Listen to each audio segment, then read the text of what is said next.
दोस्तों नमस्कार। आपके अपने YouTube channel basic changing scenario में आपका स्वागत है। आज हम आप लोगों को भाज्य संख्या के बारे में बताएंगे।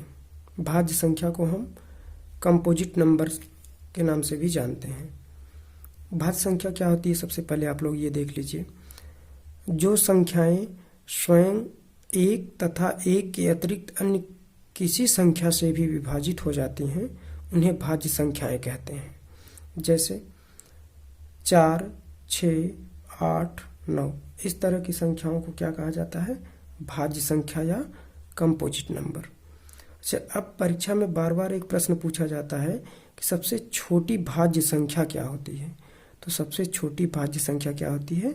4 होती है, जो कि इम्पॉर्टेंट क्वेश्चन है। सबसे छोटी भाज्य संख्या 4 होती है। तो आइए, अच्छा, भाज्य संख्या के कितने प्रकार होते हैं? भाज्य संख्या के 2 प्रकार होते हैं। पहला समभाज्य संख्या इवन कंपोजिट नंबर और दूसरा विषम भाज्य संख्या ऑड कंपोजिट नंबर। तो समभाज्य संख्या क्या होती है? वे संख्याएं जो सम और एक भाज्य संख्या भी है उसे समभाज्य संख्या कहा जाता है। जैसे ये देखिए, सम का मतलब कि जो संख्याएं 2 से विभाजित हो जाएं। जैसे 4, 8, 12 इस तरह की संख्याएं क्या होती हैं?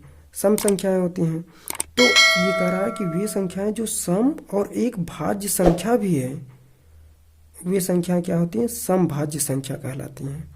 जैसे 4, 8, 12, 14, 16।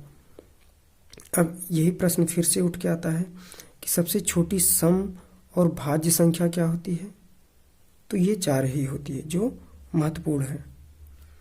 हाँ, अब विषम भाज्य संख्या क्या होती है? Odd composite number. आइए देखते हैं।